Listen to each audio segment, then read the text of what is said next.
From the Center for Investigative Reporting and PRX, this is Reveal. I'm Al Letson. We're in San Luis, Arizona, a small city along the Mexico border. It's another hot September day when a woman named Guillermina Fuentes gets a knock on the door. Hello, Ms. Fuentes. Sergeant Hemstreet with the Sheriff's Office. I spoke to you on the phone earlier and a few weeks ago. It's about a month after the 2020 primary elections. I'm still working on my investigation with the Attorney General's office. He's here to get Guillermina's fingerprints. Some exclusionary prints from you, okay? Fingerprints? The request surprises her. You need my fingerprints to what? To exclude them from ones that I found on ballots. It turns out investigators have fingerprinted all the ballots in one entire Dropbox, and they want to compare them to Guillermina's. Okay. What is it that I'm being accused of? You're just one person in a long list of people that I'm currently investigating. Guillermina is being investigated for illegal ballot collecting. It's a search warrant, so we can either do it here or I have to take you to the jail to get them. Oh my God. Ballot collecting became a crime in Arizona in 2016. It means handling or dropping off an absentee ballot that isn't yours. Now, there are some exceptions for family, housemates, and caregivers. But say you were heading to a polling place and your neighbor asked you to drop off their ballot. If you did it in Arizona, you could face a felony charge. Guillermina would become the first person prosecuted under this 2016 law for handling 4 ballots that were not hers. Arizona is on the leading edge of a wave of laws criminalizing what in many places is typical voter behavior. What's considered illegal ballot collecting there is legal in most states. This judge is about to sentence Guillermina, and I frankly don't want to see her get a slap on the wrist. Stop the Steal politicians and political hopefuls, like Arizona Governor candidate Kari Lake, have made an example of Guillermina's case. I think minimum, she should be locked up until after this election. We don't want more cheating. The state has asked the judge to sentence Guillermina Fuentes to a year in prison for handling those 4 ballots. Reveal's Ese Olumhense wanted to learn more about the case, so she headed to San Luis. Right here. Esta es nuestra mesa. I'm standing outside a Baptist church on the west side of San Luis. Sillas. ¿Dónde hay sillas? Here's one. Pastor Manuel Castro is trying to find us some chairs. I'm here to talk with him about Guillermina. Lo más popular aquí en San Luis, Arizona, son los frijoles y Guillermina. The most popular things in San Luis, Arizona are beans and Guillermina, he says. Everyone knows Guillermina. ¿Quién no conoce a Guillermina? Todo el mundo conoce a Guillermina. Sí. Pastor Manuel has known her for most of the 33 years he's been in San Luis. He says Guillermina has a positive reputation as a very active woman who helps a lot of people. Ella es como conocida como una mujer muy activa, de ayudar a mucha gente. Su testimonio es muy positivo, muy positivo. Guillermina's lawyers wouldn't let me interview her because the case was ongoing when I got to San Luis. But I spoke to a lot of people who know her well. The 66-year-old has lived here almost her entire life. She emigrated to San Luis from Mexico when she was a kid. Guillermina worked in the fields as a teenager and went on to become a paralegal, helping other farm workers through a local legal aid group. That will kickstart her decades-long career in politics. She's been San Luis's mayor, a member of its city council, and most recently, she was on the local school board. That is, until last summer. The Gadsden Elementary School District is now looking for a new board member since former San Luis Mayor Guillermina Fuentes had to give up her seat after pleading guilty to ballot harvesting. In the ballot abuse case against Guillermina, state prosecutors were not only asking that Guillermina face up to a year in prison, but under the plea agreement, Fuentes agrees to lose her voting rights and not hold an elected office. Entonces, cuando alguien hace cosas buenas, Pastor Manuel says, when someone does good things, cuando alguien hace mucho ruido, When they make a lot of noise with those good deeds, Hay mucha gente que le duelen los oídos. it can make other people's ears hurt. Entonces, obtenemos enemigos, envidias. It can create enemies and envy.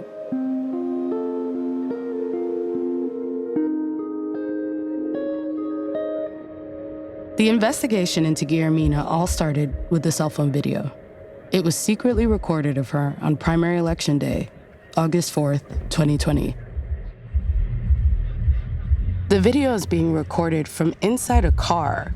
It shows Guillermina and a couple other volunteers standing around a campaign table right outside a designated polling place in San Luis. A woman named Alma Juarez, who is also by the campaign table, appears to hand a ballot to Guillermina. It's hard to tell because what's happening is in front of Guillermina and the camera is filming from behind her. Guillermina appears to look over the ballot and seems to write something on it before sealing it. She then reaches into a folder to her right and pulls out what looks like a few more ballots. She stacks them and hands them to Alma, who walks off screen toward the ballot box. Guillermina is ultimately charged with handling 4 ballots. And that small stack of ballots would become the center of a sprawling investigation by the state's Republican Attorney General, who was being pressured by others in his party to crack down on perceived election crimes.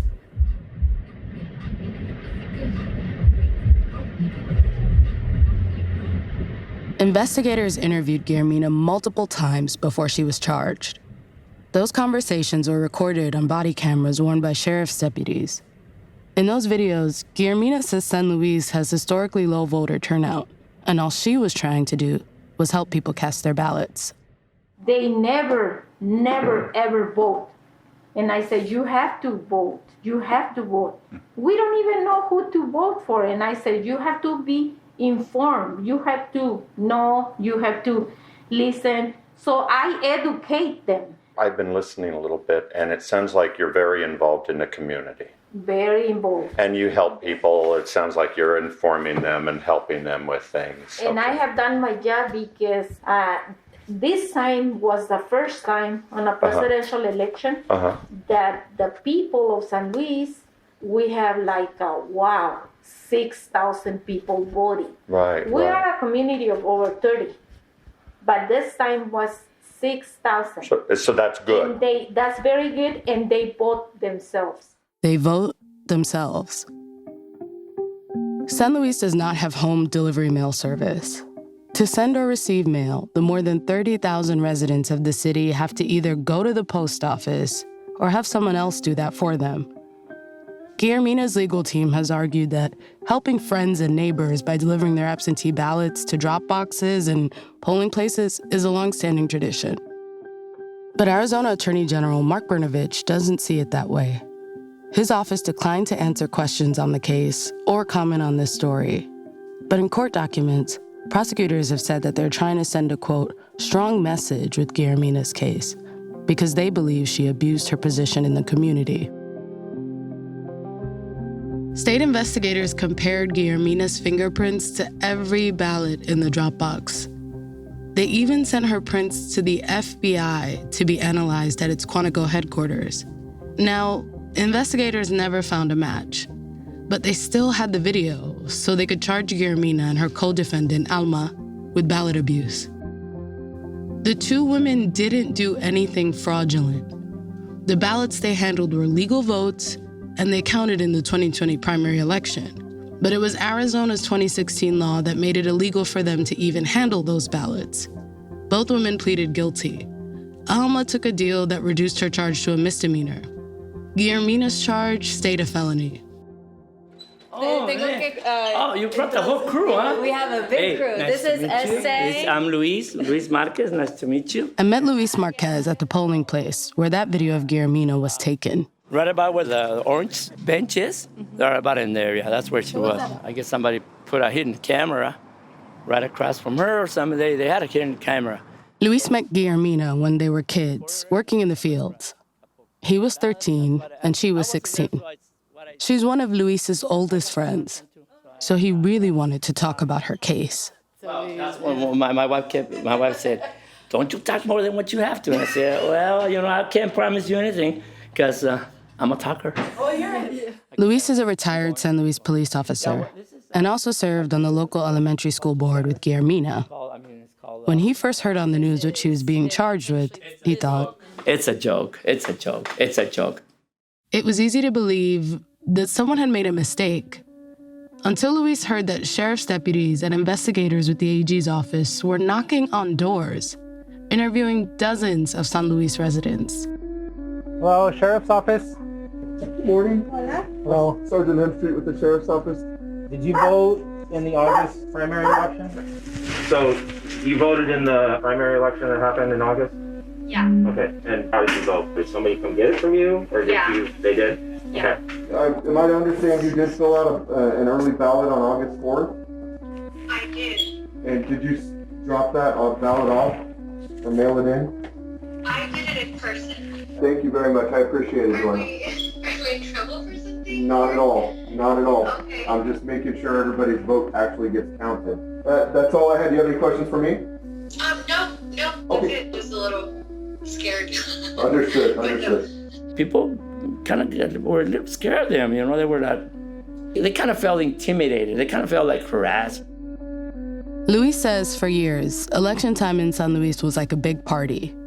There would be people playing music, grilling carne asada. It was a whole thing. Now, he says it feels like a ghost town. Every time you talk about a ballot, it's got like people are like, it's kind of they get nervous about it because, and it's funny, someone will make fun, like say, you better watch out, there's a camera there. Watch out, there's another camera there. Don't say this, don't say that. It's sad. Luis worries that fewer people will come out to vote because they're afraid someone's watching them and could catch them making a mistake. People like David Lara. Elections decide everything. Elections decide if you go to war. Elections decide Social Security, taxes, abortion, Supreme Court justices. Elections decide everything for us. It should not be tinkered with, manipulated, coerced in any way, either or. David is the reason that secretly recorded video of Guillermina exists in the first place. David has known Guillermina for a long time, and from my first phone call with him, it was clear he's not a fan. She's not a nice person. She's pretty vulgar and crude in her manner of speaking. She can be very disrespectful. And she's basically a bully and intimidates people. It's not just that he doesn't like Guillermina. He thinks she's an operator in what he calls a ballot trafficking cartel. El Chapo Guzman, he was never caught with any drugs, okay? But he was the kingpin. He was a big mover and shaker. This is the same thing. It's like nickel and diming ballots that at the end, it's part of the ant trail to the big load. David says the 4 ballots that led to Guillermina's conviction were a drop in the bucket, just one of the many arms of the massive voter fraud conspiracy he believes took place in San Luis during the 2020 election. When I was in San Luis, I met David at a mostly empty Mexican restaurant near his office. He runs a water and ice supply business. David is 57 years old with a salt and pepper goatee. He's a Republican and serves on the board of the Yuma Union High School District. And he says for the last 22 years, he's made it his mission to try to expose voter fraud. On election day, that's where the fraud is, for many years, wide open. I mean, you could see ballot handling, trafficking, exchanging, manipulation, trading all day. And I filed many complaints every election for many years. And I could just not, they would slip through my fingers. But after more than 2 decades, the 2020 election was the first time David's complaints led to criminal charges. On that day, he told his friend and city council candidate Gary Snyder, another Republican, to document what he saw outside the polling place where Guillermina was. So I told Gary, you are going to witness fraud like you've never believed before. But I'm going to disappear. I'm going to pull away because these people know me well. And if I'm around, they're careful. You're the newbie, so they're going to drop their guard. and just take as many pictures and videos as you can. Gary didn't agree to be interviewed, but David says Gary sent him a bunch of videos, which he quickly shared with the local election official, who then sent them to Sheriff Leon Wilmot's office. And almost immediately, Arizona's Attorney General's office picked up the investigation. A few months later, after the door knocking, the interviews, and the fingerprinting, state prosecutors charged Guillermina with ballot abuse for turning in ballots that didn't belong to her. I mean, if it was up to me, voter fraud should be the death penalty, because people should not mess where they vote. That is sacred to me. So you think that those who commit voter fraud should get the death penalty? And it is a stretch because I'm trying to make a point that it's that serious. In the case that we're describing, the Fuentes case, do you think that would be inappropriate? Like, what to you would be justice? I'm not saying to send her to the electric chair, you know. I exaggerated that point just to make that point, that it is very, very, to me, sacred. What do I think she should get? Yeah, 1 year. Guillermina's case has thrust both David and Gary into right-wing stardom. Gary for recording Guillermina, and David for turning her in. Gary is currently running for state senate, campaigning on claims that he's exposed a ring of ballot harvesters. And earlier this year, he reportedly ran for the school board seat that Guillermina had to give up after she pleaded guilty. And for David's part, he's had his own political aspirations, even before Guillermina was charged. I ran for city council numerous times. I ran for mayor numerous times. I ran for supervisor numerous times. And I ran for constable once, okay? Every 2 years I was losing an election. Now, I was interested, but I knew I was not gonna win. And you claim you knew you didn't win because of voter fraud? 100%, 100%. But when my producer, Nadia Hamdan, asked for proof, he couldn't produce any. David has pledged to keep surveilling polling places. Both he and Gary have promised these charges won't stop with Guillermina. This hasn't been charged before. This is Assistant Attorney General of Arizona, Todd Lawson, at a hearing in October. It was the last chance for both sides to make their case before sentencing. The courtroom is packed with Guillermina's supporters, including Luis, who testified on her behalf. David and Gary are also there. The hearing lasts over 2 hours and winds down with closing arguments. Here's Todd Lawson again. This is a public integrity issue that is broader than this courtroom in that it goes to the trust of the ballot boxes, and that the voters of the city of San Luis deserve the opportunity to vote without being pressured by candidates that they must give their ballots to them. That's what the law was designed to protect. Defense attorney Ann Chapman uses her time to make one final plea to the judge. Guillermina should only get probation. The implication that Ms. Fuentes pressured someone in this case because of their ballot is false. Ms. Fuentes has a role in her community of helping others, and when people ask her for help, including looking at their ballot, that's what she does. There is no purpose or reason to sentence Ms. Fuentes to jail or to prison as requested by the Attorney General's office. The question is, what is the harm and what's the appropriate punishment?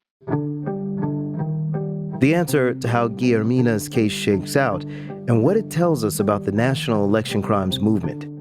So unfortunately, right now, we're going to have to take you to jail.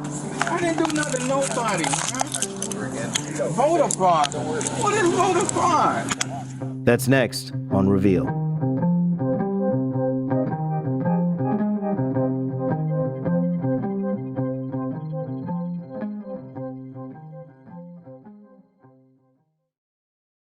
From the Center for Investigative Reporting and PRX, this is Reveal. I'm Al Letson. Please state your full name and date of birth. Guillermina Fuentes, It's Thursday, October 13th, at the county courthouse in Yuma, Arizona. Today, Guillermina Fuentes is being sentenced for ballot abuse during the 2020 primary election. Prosecutors have asked she serve a year in prison. The defense has asked for probation. The question is whether there should be jail time. Judge Roger Nelson tells the court he's always had jail time in mind for this case. He says Guillermina doesn't seem remorseful enough, and calls back to a time when she told investigators that she's not a criminal. Well, you are a criminal. You committed a criminal offense. I don't think you recognize that. That's the problem that I have. And for that reason, I will impose a jail term for a period of 30 days. 30 days in jail and 24 months of supervised probation for handling 4 legal ballots that were not hers. Guillermina is one of the first people to serve jail time for an election-related crime in Arizona. Since Arizona criminalized ballot collecting in 2016, other states have followed suit. Reveals Ese Olumhense has looked at all 50 states to analyze election-related bills filed since the 2020 presidential election. And she found states are putting more money, people, and resources into solving a problem that doesn't exist. So, Ese, 30 days in jail for handling 4 ballots. Is that typical for how election crimes have been handled in the state? No, Al, this case is actually not typical at all. Election crimes like ballot collecting and even more serious things like illegal or fraudulent voting have historically been punished with probation in Arizona. So Guillermina actually having to serve jail time at all really, really stands out. How common are these kind of offenses? They're not common at all. For example, in Arizona, state investigators looked at complaints of election crime from the last 3 years. There were thousands of tips, and of those, they only prosecuted 20 cases. Al, I think about election crimes like I think about the boogeyman. There's just no proof that the boogeyman exists, right? So it wouldn't make sense to pass a bunch of legislation or invest public resources in like an office of boogeyman crimes. These days, it wouldn't shock me.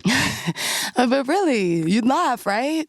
My colleague, Cassandra Jaramillo, kind of posed this idea to David Lara when we were in San Luis. Remember, he's the guy who turned in Guillermina. Now, Cass doesn't say the boogeyman. She uses a different name. Are you familiar with the story of El Cucú? El Cucuy. Uh-huh. Okay. You know, that he's going to come get you and all that stuff. So much of what election fraud in this country, it kind of is starting to feel like some sort of like, yeah. And, you know, we're reporters and we have to rely on facts and documentation. And no he visto el cucuy. And I haven't seen anything so far that indicates that our elections are being undermined on a national. I mean, and I think a lot of people are of this mindset of like, I understand 100%. When you're sitting on that side, and I understand 100%. That's what has made it so difficult 22 years to prove that any fraud occurs. And one of the examples that I've made is, it's like I've been saying, hey, Bigfoot exists, but okay, show me the proof. And we still haven't seen that proof. But that hasn't stopped election deniers and stopped the Steele politicians from calling for a crackdown on voter fraud. I want to see arrests. I want to see perp walks. And I resent having my vote stolen. So that's State Senator Wendy Rogers. She and other lawmakers like her say the election was stolen, and they're putting pressure on their state legislatures to stop and prevent widespread voter fraud. You know and I know, though, countless lawsuits and task forces and audits have found the stolen election claims to be totally baseless. But we're still seeing election crime bills popping up across the country. And I was keeping track of all of them. Every single election-related bill filed since the 2020 general election. That's a ton of bills. How did you know what to look for? So I was first keeping track by hand, but it was a lot for one person to handle. So I teamed up with Reveal data reporter Melissa Lewis, and we made a database. We used keywords. First, we filtered for bills with terms like election, voting, ballot. And then we filtered even further using words like crime, felony, fraud. And we saw how many of these bills came up in each state. Okay, so what did you find? As I said, it was a lot, but I can summarize it all into 3 buckets. The first bucket is bills that create new election crimes that didn't exist before.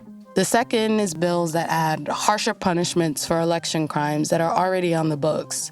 And the third, the last one, is bills that give law enforcement more resources to hunt for election crimes, whether that's more money or more time or new offices. Altogether, we found 130 bills across 42 states, and a little more than 20% of those bills made it into law. Because I had been focusing on Guillermina's case, I was also paying special attention to bills about ballot collection to see if other states were also trying to make it a crime or add harsher penalties. Turns out 19 states introduced bills like this after the 2020 election. Some of them proposed that ballot collection should be a felony, just like in Arizona. And that could mean jail time or losing your right to vote, all for delivering someone else's legal mail-in ballot. I've definitely done a version of this. I've taken my kid's ballot to a drop box. I mean, this just sounds intense. Yeah, it does. You have to understand that ballot collecting has become really, really central to conspiracy theories about how elections get stolen. Like, the assumption is that the ballot would be unsafe once it's out of the voters' hands. Critics of these bills say that criminalizing ballot collection is a voter suppression tactic, and others don't think laws like this should exist in the first place. I don't think we should be making crimes out of things that aren't bad. That's Idaho Democratic State Rep Alana Rubel. She was speaking back in February at this House floor debate over a bill that would criminalize ballot collecting. The fact that it could be misused, that's not how we operate. We don't ban all driving because it's possible that somebody could drive drunk. We ban drunk driving. We ban the bad behavior. We don't ban good behavior simply because it's conceivable that somebody somewhere could do it badly. So what other kind of bills did you see? So in 14 states, we found bills that would give law enforcement more money and freedom to investigate these types of crimes. For example, lawmakers in Tennessee filed a bill that would require 20% of the state's criminal investigators to focus on election-related issues. And some of the other more extreme bills we saw would spend millions of taxpayer dollars creating brand new offices to police election crimes. Wait, don't we already have the police, attorney generals, local prosecutors, people who already handle this kind of stuff? Yeah, we do. But these would be specially designated offices. And the people working there would be focused on one thing, election crime. Some of these counties, some of them will do the cases, but that's not their expertise. They got all these other crimes that they have to deal with. So by the time it happens, the election's already over. And some just don't want to deal with it at all. I am very familiar with that voice. That's Governor Ron DeSantis of my home state, Florida. And lawmakers in your state passed a bill that was one of the more extreme examples we saw. They allocated nearly $6 million, $6 million, to create an Office of Election Crimes and Security. And yes, that office is entirely dedicated to investigating alleged voter fraud. We'll have sworn law enforcement officers as part of this. We'll have investigators. And so what will happen is if someone's ballot harvesting, you report it to these people, and this is their sole job. We're already starting to see this new office go after people. Apparently, I guess you have a warrant? For what? I'm not sure. For voter stuff, man. For voters. The governor has bragged that officials arrested 20 Floridians who voted in the 2020 election illegally because they had previous felony convictions. It's 2 felony charges for voter fraud, but they've reduced it to $500 bonds.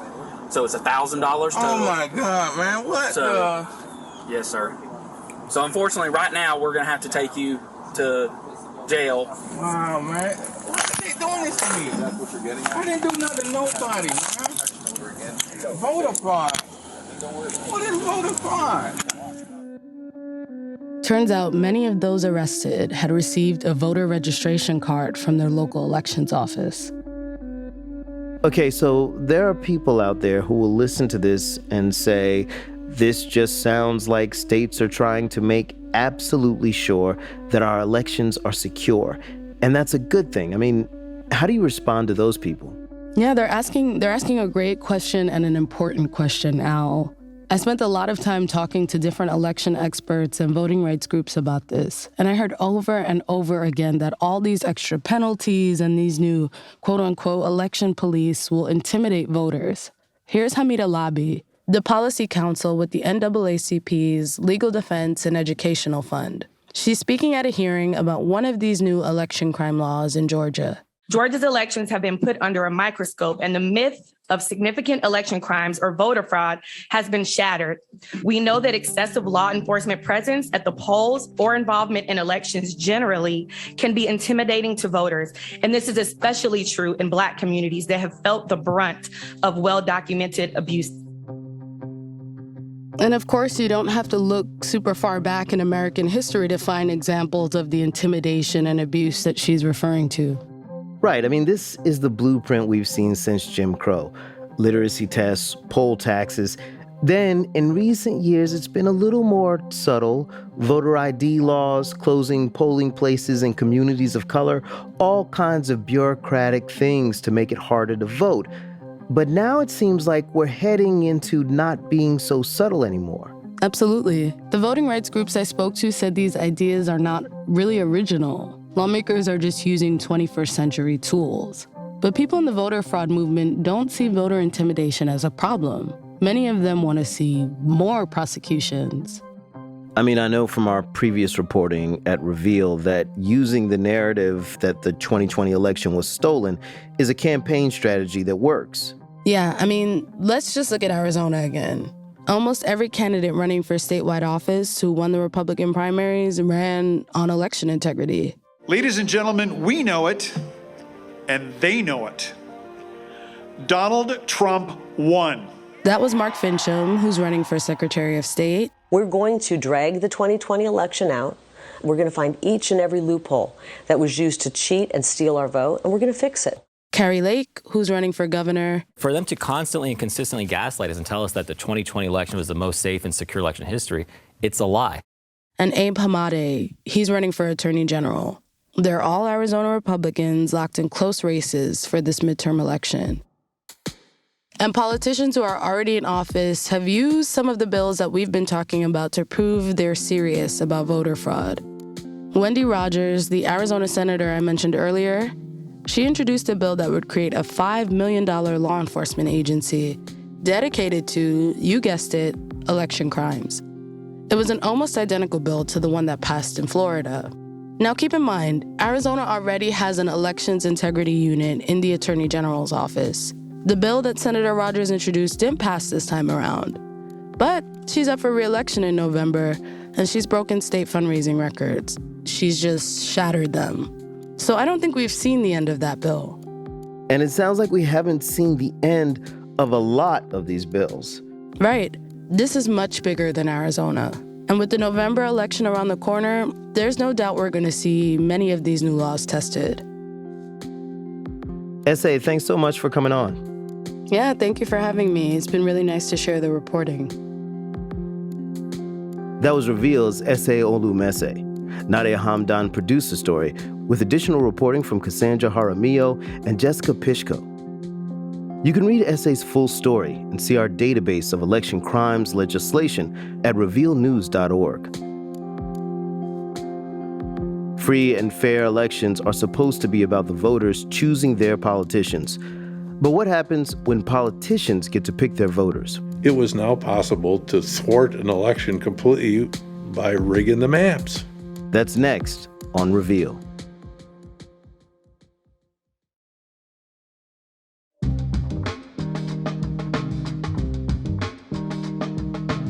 From the Center for Investigative Reporting and PRX, this is Reveal. I'm Al Edson. Bogus claims about rigged elections have become a rallying cry among many Republicans this election cycle. And while there's no proof of so-called ballot harvesters or anything resembling widespread fraud, there is one way in which elections are being rigged, and it's totally legal. It's been happening for decades. In some places, it benefits Democrats. In others, Republicans. And it's a danger to democracy. We want to close out today's show by looking at gerrymandering and how it's playing out in Wisconsin, a state that's known for razor-thin presidential elections. But that's not what it's like in the state's legislature. Ari Berman, a senior reporter at Mother Jones, has been looking into how one party has locked in control over this purple state, pushing through some deeply unpopular laws. In June, as the U.S. Supreme Court was on the brink of striking down Roe v. Wade, Wisconsin Governor Tony Evers held a press conference at the state capitol. Today I'm calling for a special session of the legislature on Wednesday, June 22nd at noon to take up legislation to repeal Wisconsin's 1849 abortion ban. If the high court overturned Roe, an old law in Wisconsin, a really old one, banning abortion in the state, would immediately go into effect. So Evers directed state legislators to come together and debate repealing the law. And 2 weeks later, lawmakers gathered, with protesters clad in pink packing the Capitol rotunda. Evers is a Democrat. By law, the Republican-controlled legislature was required to come into session. But that's about all they did. Chamber Republican Senate President Chris Kapenga gavelled in Governor Tony Evers' special session to address Wisconsin's ban on abortions, and 15 seconds later, gavelled out. 2 days after the Republicans gavelled in and gavelled out the session without any debate, the Supreme Court overturned Roe, and that 1849 law went into effect.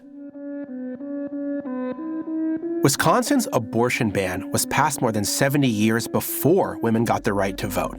It imposes a 6-year prison sentence for doctors who perform an abortion and makes no exceptions for rape or incest.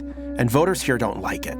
One poll estimates that more than 80% of Wisconsinites oppose at least some aspects of the law. We know this 1849 law is not what the people want. Governor Evers is in a tight race for re-election, so I spoke to him at his campaign office in Milwaukee. It's just down the hall from a dentist. Nothing flashy, which is on brand for a governor whose passions include vanilla ice cream, egg McMuffins, and the card game euchre.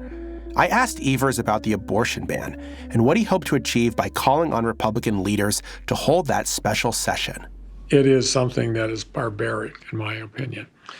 So we thought at least we get some discussion on the table. Will they agree with us to get rid of it? Probably not. But at least the people of Wisconsin have an opportunity to hear what our legislature has to say about it. Didn't happen. There was no discussion of the abortion law because Wisconsin Republicans had the power of the gavel, and it wasn't the first time.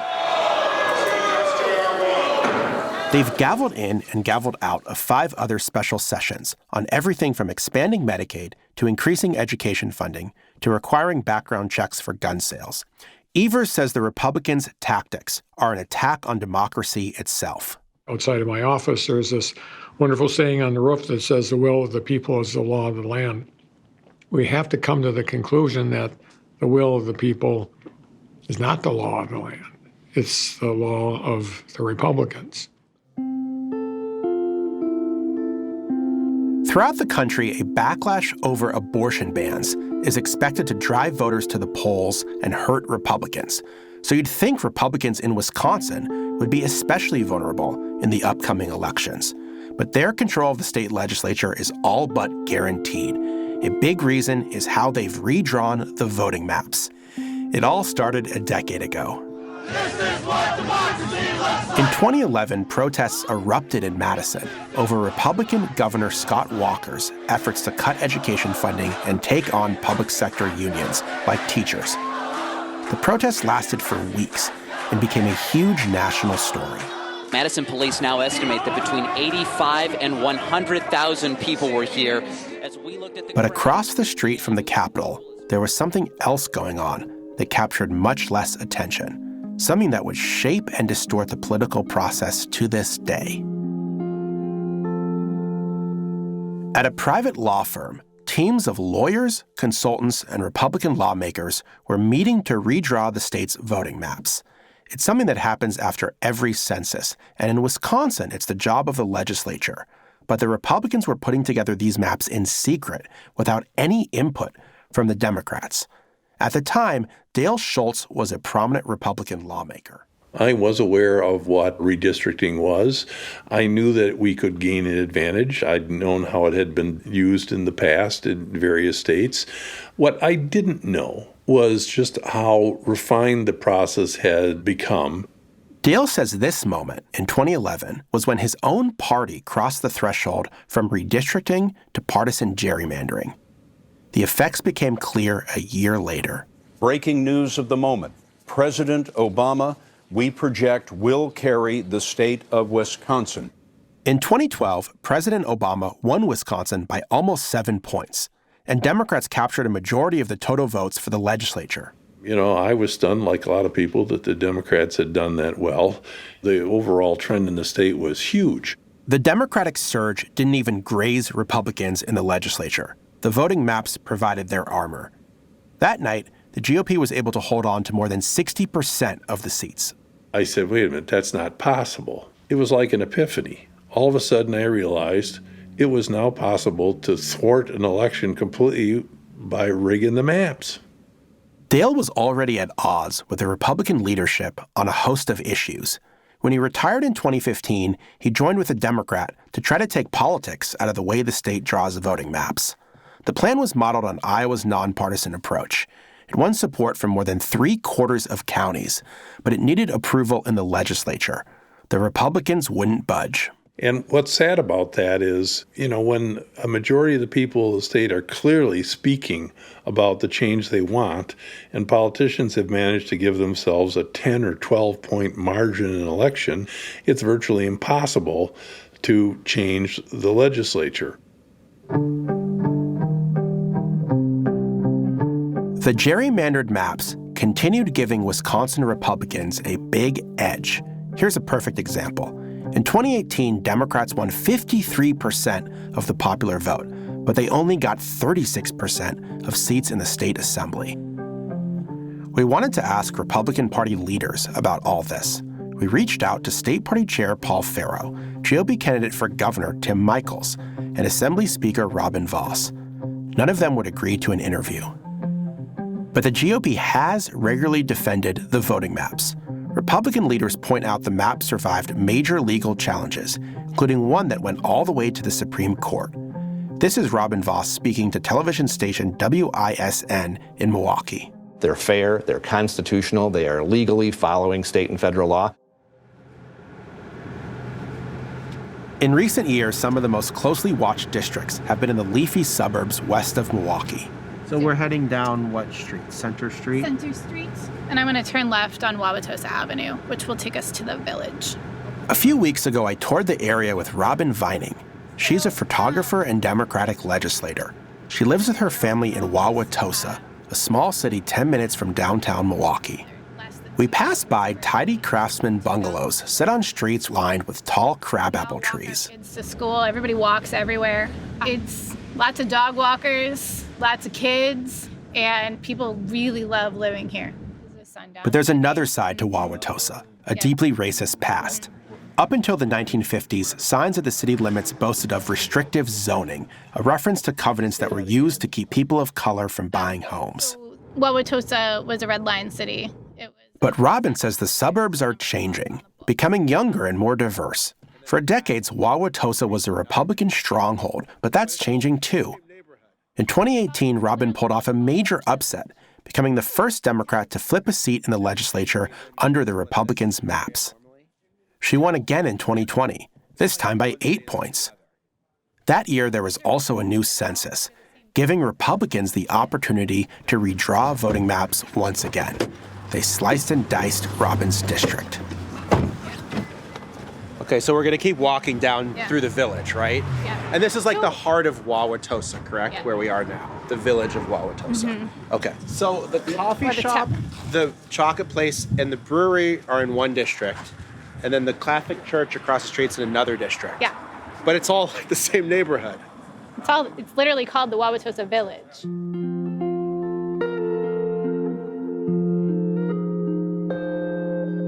Republican mapmakers carved up Wauwatosa Village.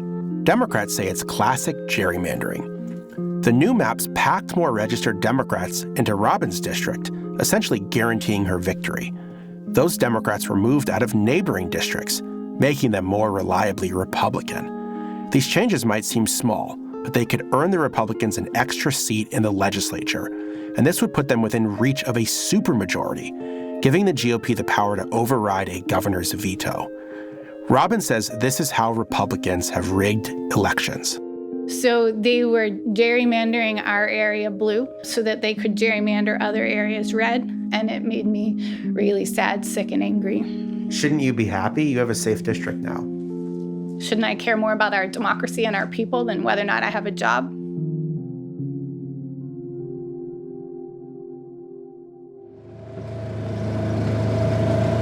Outside of Madison and Milwaukee, there are some blue patches, and there are also large areas of red that have been that way for decades, like Dale Schultz's former district.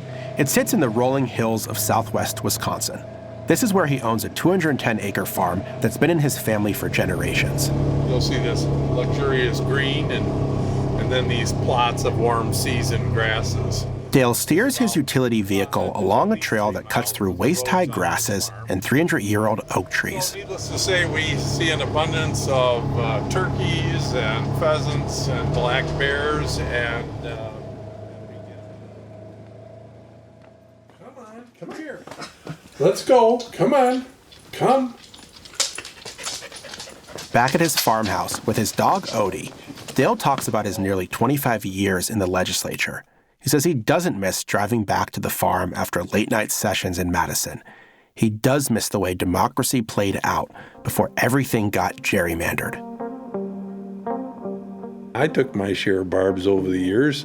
I took them from the right, I took them from the left, but out here, that made me popular. I think people respected that. People were independent, but there has been a steady assault on that kind of thinking and a steady diet of fear and grievance that has been pushed to people, and I'm afraid it's having an impact. Dale says he still considers himself a pro-life Republican, but he's disturbed by what the party has become, and that elected officials, even his own friends, are not willing to debate important issues like abortion. What that says to me is that democracy is dying. It's why I'm concerned about democracy. When we become so afraid of ideas that we want to hide from them, I think that says something profound about us. Today, Wisconsin is defined by partisan gridlock. Over his last 4 years in office, Governor Evers has vetoed more than 120 Republican bills. Republicans say Evers is failing to deal with the state's biggest problems. The governor says he's defending democracy. This year's election isn't just about Wisconsin politics. It's also about the next election for president in 2024 and whether Wisconsin will certify the results. I asked Governor Evers whether this is something he's worried about. If you lose or if Republicans gain a supermajority in the legislature, how concerned are you that Republicans won't certify the 2024 election if a Democrat wins? That will give them essentially carte blanche to muck up an election, for example, a presidential election. So there's a real possibility that the legislature or the governor might not honor the result of a free and fair election. That's right. Absolutely. Anything's possible in this day and age. Anything's possible. Wisconsin isn't the only place where state races could cast a shadow over the 2024 presidential election. In two other swing states, Arizona and Nevada, Republican election deniers are running strong in the polls. Like Wisconsin, these states played a key role in deciding the 2020 election. So what happens here could have a huge impact on the future of fair elections for years to come.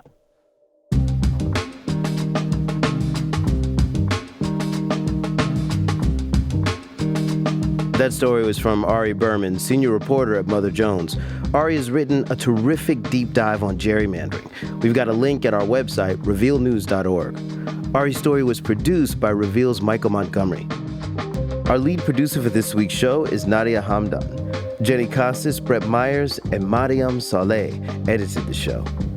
Melissa Lewis built our database of election crimes legislation. Sue O is our data editor. Additional data support came from Reveal's Roy W. Howard Investigative Reporting Fellow, Farah El-Tohame. Special thanks to Cassandra Jaramillo and Jessica Pishko for their reporting help, and to Mother Jones editors Dan Shulman and Clara Jeffrey. Nikki Frick is our fact-checker. Victoria Baronetsky is our general counsel. Our production manager is Amy the Great Mustafa. Original score and sound design by the dynamic duo, Jay Breezy, Mr. Jim Briggs, and Fernando, my man, Yo Aruda. Our post-production team is the Justice League, and this week it includes Catherine Steyer-Martinez. Our digital producer is Sarah Merck. Our COO is Maria Feldman. Our CEO is Robert Rosenthal. Our interim executive producers are Taki Telenides and Brett Myers. Our theme music is Camarado, Lightning. Support for Reveals provided by the Riva and David Logan Foundation, the John D. and Catherine T. MacArthur Foundation, the Jonathan Logan Family Foundation, the Ford Foundation, the Heising Simons Foundation, the Hellman Foundation, the Democracy Fund, and the In As Much Foundation. Reveal is a co-production of the Center for Investigative Reporting and PRX. I'm Al Letson, and remember, there is always more to the story.